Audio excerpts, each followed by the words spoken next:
সুস্থ মহিলাদের লক্ষ্মীর ভান্ডার বৃদ্ধ হলো, সতেজ যুবকরা পেল বেকার ভাতা, অথচ বিশেষভাবে সক্ষম তার পরিবার চালাবে 1000 টাকাতে। বৃদ্ধ বৃদ্ধা অসহায় লক্ষাধিক পরিবার বার্ধক্য ভাতা থেকে বঞ্চিত। কেন্দ্র হোক কিংবা রাজ্য, বাজেটে বরাদ্দ নেই বিশেষভাবে সক্ষমদের জন্য। শুধু শারীরিকভাবে নয়, সামাজিক এবং সরকারি ক্ষেত্রে রয়েছে নানান উদাসীনতা। আর তার ফলেই সহানুভূতির, করুণা, দয়া থাকলেও বাস্তবে খাদ্য, বস্ত্র, বাসস্থান, শিক্ষা, চিকিৎসা সব ক্ষেত্রেই প্রতিবন্ধকতা। রাজ্যে নানান ভাতা বৃদ্ধি হলেও তারা রইল ব্রাত্য। শিক্ষা, কর্মসংস্থানের দাবিতে রাজ্য জুড়ে পশ্চিমবঙ্গ প্রতিবন্ধী রাজ্য সম্মেলনের বিক্ষোভ ডেপুটেশন চলছে। আপনার বার্ধক্য ভাতা নিয়ে কি সমস্যা হচ্ছে? বার্ধক্য ভাতা বলতে আমরা 2 বছর আগে বার্ধক্য ভাতা ফর্ম জমা দিয়েছি। এবার সেখানে আইডি নম্বর দিয়ে রেখে দিয়েছে। এই ব্লকে সমগ্রভাবে 2300 উপরে ক্যান্ডিডেট আছে। যখনই যাওয়া হচ্ছে ওখানে বলছে যে আপনাদের আইডি নম্বর দেওয়া আছে, আইডি নম্বর থাকাতে আমরা নতুন করে অ্যাপ্লাই করতে পারছি না। এখন দেখলাম এবার যখন বাজেট পাস হলো, তাতে লক্ষ্মী ভাণ্ডারে 500 টাকা বেড়েছে, অঙ্গনওয়াড়ি বেড়েছে, আশাকর্মী বেড়েছে, বাড়ুক, আমার দুঃখ নেই। কিন্তু দেখা যাচ্ছে আমাদের সেগুলোকে কোনো রকম কোনো আলোচনাও নেই, কোনোভাবে তাতে বাড়ায়ও বা শুরুও করিনি। গেলে বিডিও অফিসে গেলে আমাদের বলে হবে হবে, এই পর্যন্ত করে রেখে দিয়ে। আপনারা দিদিকে বলো তো জানিয়েছিলেন? হ্যাঁ, দিদিকে বলো, 500 টাকা জানিয়েছিলাম।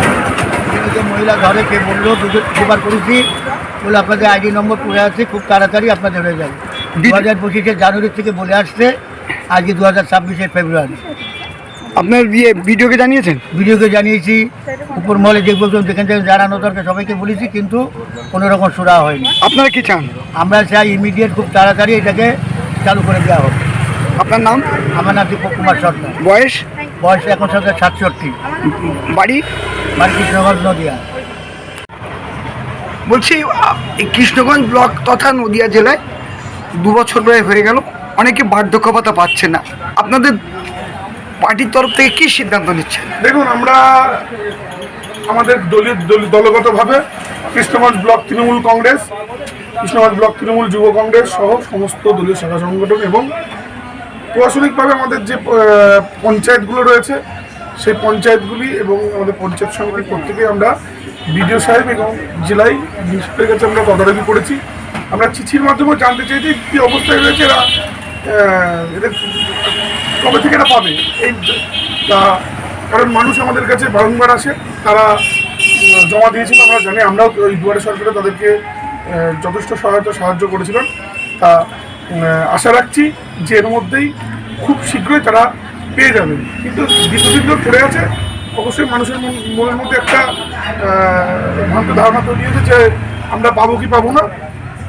কিন্তু আমরা আশা রাখছি, আমরা যেটুকু জানতে পারি তারা খুব শীঘ্রই পাবে। বলছি ওদের আইডি নম্বর পড়ে যাওয়ার জন্যে তারা আর ফর্ম ফিল আপও করতে পারছে না। হ্যাঁ, না, এটা তো হয়েছে লাস্ট দুয়ারে সরকারের আগেই এই সমস্যাটা হয়েছে। তখন আমরা ওই আইডি নম্বর দিয়েই ওদেরকে জমা দিয়েছিলাম। বলছি অন্যদিকে বার্ধক্য ভাতা বাড়েনি, একটা স্কিম, মহিলাদের লক্ষ্মী ভাণ্ডার বেড়েছে, প্রতিবন্ধী ভাতাও বাড়েনি। এটাকে আপনারা কীভাবে দেখছেন? দেখুন, বার্ধক্য ভাতা বাড়েনি, প্রতিবন্ধী ভাতা বাড়েনি, কিন্তু লক্ষ্মীর ভাণ্ডার বেড়েছে। এটা আমরা জানি যে পশ্চিমবাংলায় সব থেকে মানুষের কাছে জনপ্রিয় প্রকল্প হল লক্ষ্মীর ভাণ্ডার। কারণ লক্ষ্মীর ভাণ্ডারের মাধ্যমে কিন্তু ঘরের যারা আমাদের মা, কাকিমা, জেঠিমারা রয়েছে, তারা কিন্তু লক্ষ্মীর ভাণ্ডারের সহায়তা পেয়ে তাদের কিন্তু তাদের যে সমস্যাগুলো হতো সেই সমস্যার সম্মুখীন তারা হচ্ছে না। তা সুতরাং অবশ্যই লক্ষ্মীর ভাণ্ডারকে যখন বাড়িয়েছে সেটা প্রাসঙ্গিকভাবে হিট বলেই বাড়িয়েছে।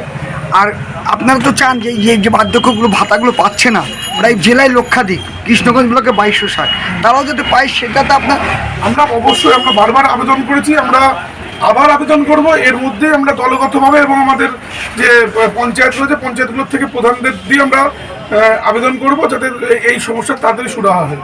আপনার নাম? শুভদীপ সরকার, সভাপতি, কৃষ্ণগঞ্জ ব্লক তৃণমূল যুব কংগ্রেস। দেখুন, মমতা বন্দ্যোপাধ্যায়ের এটা একটা ভোট কৌশলী, আবার নতুন করে ঢপবাজি এবং লুটপাচার। তার কারণ আপনি জানেন যে মহিলাদেরকে 500 টাকা বাড়িয়েছে, এতে আমরা আনন্দিত, তারা পাক। কিন্তু এটাও মনে রাখতে হবে যে মানুষগুলো 60 ঊর্ধ্ব, যারা বয়স্ক ভাতা পাওয়ার যোগ্য এবং যাদের আবেদন করেছেন বিভিন্ন সময়তে এবং বিভিন্ন গ্রামে গ্রামে সমাধানের ক্ষেত্রেও সেখানে গিয়ে তাদেরকে প্রায়োরিটি বেসিস তাদের আবেদনগুলো নিয়েছে। নেওয়ার পরে আজকে 2 বছর ধরে সেই মানুষগুলো তাদের ভাতা এবং তাদের হক বা অধিকার থেকে তারা বঞ্চিত। তাদের চটি ছিঁড়ে যাচ্ছে, একবার বিডিওর কাছে যাচ্ছে, তাদের আইডি নাম্বার পড়ে গেছে, বিডিও বলছে জেলা দিচ্ছে না, জেলাতে তারা যাচ্ছে, জেলা থেকে বলছে যে রাজ্যে আমরা পাঠিয়েছি, সেখান থেকে এখনও অ্যাপ্রুভ হয়ে আসেনি। আবার কাউরির দেখা যাচ্ছে এই আইডি পড়ে যাওয়ার কারণে আর নতুন করে আর আবেদন করতে পারছে না। তাহলে এই মানে শুধুমাত্র কৃষ্ণগঞ্জ ব্লকেই আছে 2273 জন। তাহলে সমস্ত ব্লকেই এরকম 2200, 2300, 2500, 3000 করে মানুষ। শুধু নদিয়া জেলাতেই আপনাকে জানিয়ে রাখি প্রায় 1 লক্ষ মানুষ, এই ষাটোর্ধ্ব মানুষ যাদের ওই টাকার উপরে হয়তো তাদের সংসারটা চলে, সেই মানুষগুলো আজকে প্রায় 2 বছরের ঊর্ধ্বে এই টাকাগুলো পাচ্ছে না। তাহলে আগে তাদের দিকে তাকানো উচিত ছিল। পাশাপাশি একটা জিনিস আমরা খেয়াল করলাম, যারা প্রতিবন্ধী মানুষ, যারা 1000 টাকা করে ভাতা পায়, তাদের জন্য ভাতার বৃদ্ধি হলো না। যারা শারীরিকভাবে সক্ষম নয়, সেই মানুষগুলো কি কাজ করবে? তাদের এই ভাতাটার উপরেই তাদের চলে। তাহলে সেক্ষেত্রে তাদের প্রতি বিশেষ নজর রাখাটা উচিত ছিল বলে আমি মনে করি। আবার এটাও ঠিক যে এই ঢপবাজি আর এই করে এখন তো অনলাইন সিস্টেম হয়েছে, তাহলে অনলাইনে আবেদনটা নিতে পারত, সেখানে অফলাইনে কেন তাদেরকে এই আবেদনটা নেওয়া হচ্ছে? আবার এই বাঁশ ধরে সমস্ত কাগজপত্র ছেলে মেয়েদেরকে লাইনে দাঁড় করিয়ে, দীর্ঘ লাইনে দাঁড় করিয়ে, তাদের মা বাবা থেকে দাঁড় করিয়ে, যারা আজকে MA, BEd, MEd করে বসে রয়েছে, অনেকে PhD করেও কাজ পায়নি, এই রাজ্য ছেড়ে অন্য জায়গাতে যাচ্ছে, সেই সমস্ত ছাত্র ছাত্রী এবং তাদের গার্জেনরাও আজকে লাইনে দাঁড়িয়ে পড়েছে। তো এই যে লাইনে দাঁড় করানোর প্রবণতা, এই যে লাইনে দাঁড় করানো, আর কথায় কথায় বলবে বিজেপি লাইনে দাঁড় করা, এই যে উনার লাইনে দাঁড় করানোর প্রবণতা, বেকারত্ব ছেলেদেরকে এই ভিক্ষাবৃত্তি দেয়া, ভাতা বৃত্তি দেয়া আর এই ভাউতাবাজি দেয়া, সমস্তটাই ঘুলিয়ে এই ভোট ব্যাংকের রাজনীতি করছে। আপনারা কি চান? আমরা চাই ভাতা পাক, ভাতা সরকারি টাকা, আমাদের ট্যাক্সের টাকা, উনি তো ওনার বাপের ঘরের টাকা দিচ্ছেন না, বা সরকারি রাজকোষে আজকে মা ভবানী, সেই জায়গাতে দাঁড়িয়ে উনি এই যে ভাতার কথাগুলো বলছেন, কোন স্কিম থেকে কিভাবে টাকা নিয়ে আসবেন। আজকে শান্তিপুরে দেখতে পাচ্ছি যে পোস্টারগুলো পড়েছে, আইপ্যাক বিরোধী পোস্টার, যেখানে আইপ্যাকের বিভিন্ন জায়গাতে মুখ্যমন্ত্রী আইপ্যাকের হেড অফিসে রেড করলে মুখ্যমন্ত্রী তার ফাইল ছিনিয়ে নিয়ে চলে যাচ্ছে। আর সেই আইপ্যাকের সদস্যরা আজকে তৃণমূলের প্রার্থী বাছাইয়ের জন্য সেখান থেকে পয়সা তোলার কম্পিটিশান হচ্ছে, কে প্রার্থী হবে, কে কত টাকা দেবে। সেই বিরোধী পোস্টার দেখলাম, তৃণমূলের লোকেরাই তৃণমূলের বিরুদ্ধে মারছে, আইপ্যাক বিরোধী পোস্টার। তো এখান থেকেই বোঝা যায় যে কতটা দুর্নীতিপরায়ণ একটা সরকার এই পশ্চিমবঙ্গতে আজকে রাজত্ব করছে। আর এই ঠকবাজি, ভাউতাবাজি আর এই ভাতাজীবী করে এখানে কর্মসংস্থান নষ্ট করে দিয়ে, এখানকার মানুষের কলকারখানা নষ্ট করে দিয়ে, এখানে কর্মসংস্কৃতিকে নষ্ট করে দিয়ে এই ভাতা আর ঢপবাজি মেরে পশ্চিমবঙ্গকে চালাতে চাইছে। আপনার নাম? অমিত প্রামাণিক, আপনি আমি নদিয়া জেলার মুখপাত্র এবং সম্পাদক। কি কারণে আপনাদের আজকে অবস্থান, বিক্ষোভ, ডেপুটেশন এবং কবে থেকে আরম্ভ হয়েছে, উদ্দেশ্য কি? আজকে শুধু নয়, অন্তর্বর্তীকালীন বাজেট যেদিন এ রাজ্যে পেশ হয়েছে তারপর থেকেই প্রতিবন্ধীরা ফুঁসছে। এই কারণেই ফুঁসছে, প্রতিবন্ধী 2016 কেন্দ্রীয় আইনে যে পরিমাণ ভাতা দেওয়ার কথা রাজ্যগুলো, তার মধ্যে অন্যতম মানবিক ভাতার নামে 2018 সাল থেকে মাত্র 1000 টাকা ভাতা হচ্ছে এদের দেওয়া হচ্ছে। আর অন্যান্য ক্ষেত্রে আমরা বাজেটে লক্ষ্য করলাম যে এ রাজ্যের মুখ্যমন্ত্রী তিনি ভাতা বাড়ালেন, ভাতার পরিমাণ বাড়িয়ে দিলেন এবং ক্যাটাগরিক্যালি বাড়িয়ে দিলেন। আর এ রাজ্যের বেকারদের যখন কাজ দিতে পারছেন না, তখন তাদের মুখ বন্ধ করবার জন্য তাদেরকে 1,500 টাকা করে ভাতা দিচ্ছে। যন্ত্রণার বিষয় এখানে একটা পরিবারে একটা প্রতিবন্ধকতাযুক্ত ছেলে বা মেয়ে আছে, সে ভাতা পাচ্ছে 1,000 টাকা, তার মা লক্ষ্মীর ভাণ্ডার পাচ্ছে 1700 টাকা বা 1500 টাকা, আর তার দাদা বা ভাই মাধ্যমিক পাশ করবার সুবাদে সে পাচ্ছে 1,500 টাকা।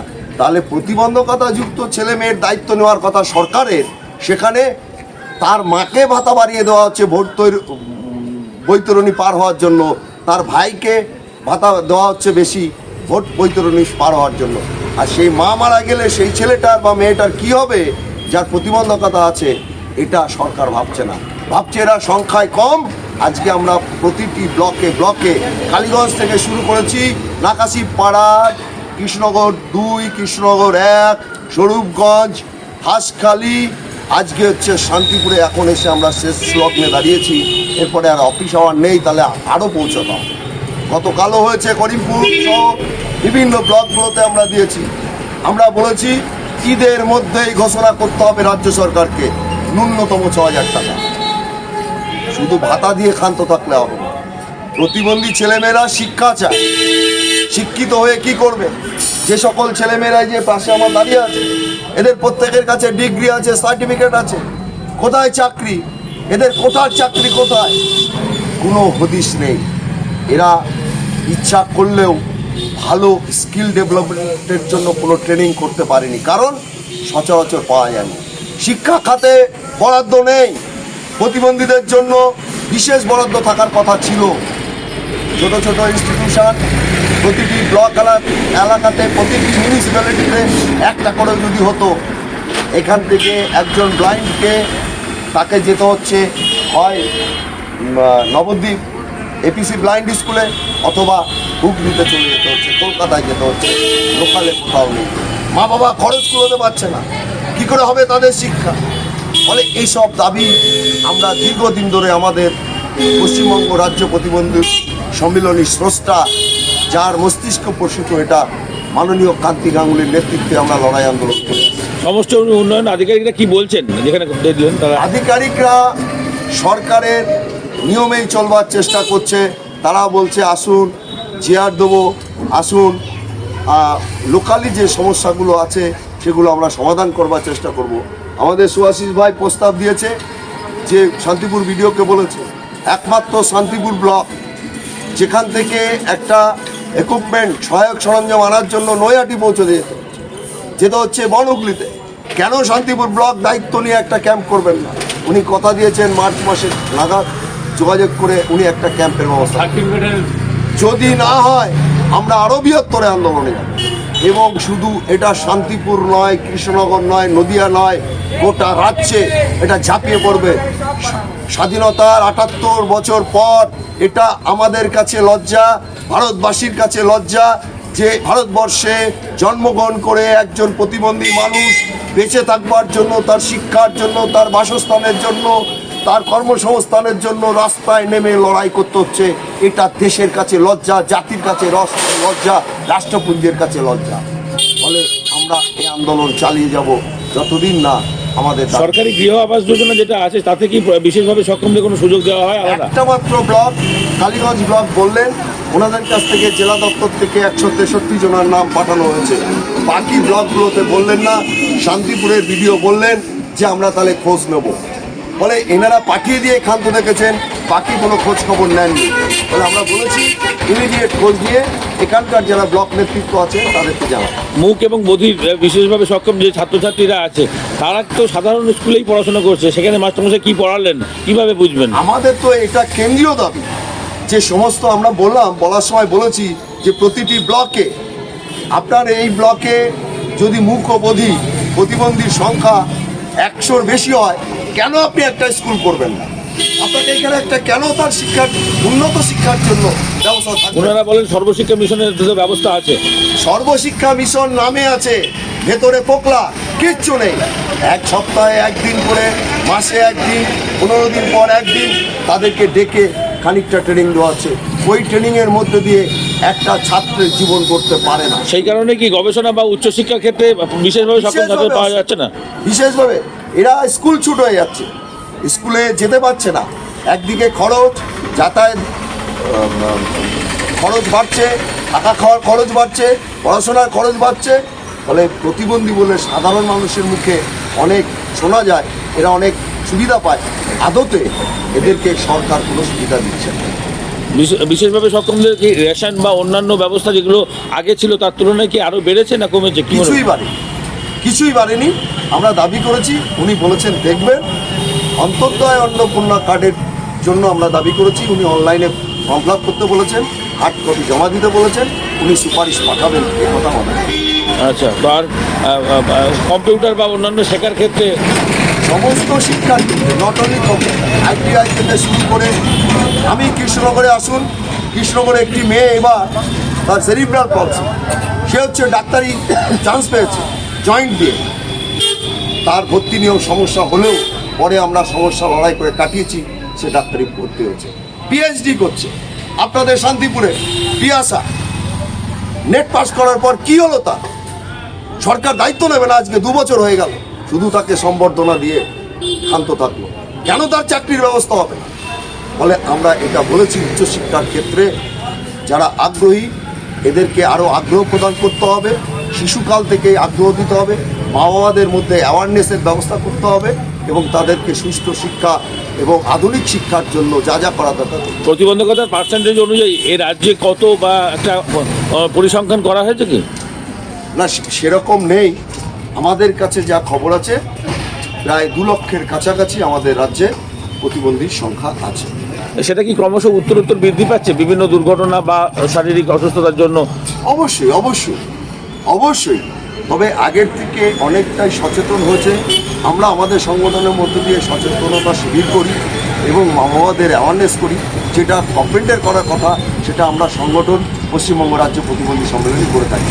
বিয়ের আগে থ্যালাসেমিয়া পরীক্ষা, রক্ত পরীক্ষা বাধ্যতামূলক কেন করতে পারছে না সব? আমরা সংগঠনের পক্ষ থেকে প্রচার করছি, অ্যাওয়ারনেস বলে করতে হবে, করতে হবে। এটা হচ্ছে আমরা। আপনার নাম, পরিচয়? আমার নাম বিকাশ মল্লিক, সম্পাদক নদীয়া জেলা প্রতিনিধি সংগঠন।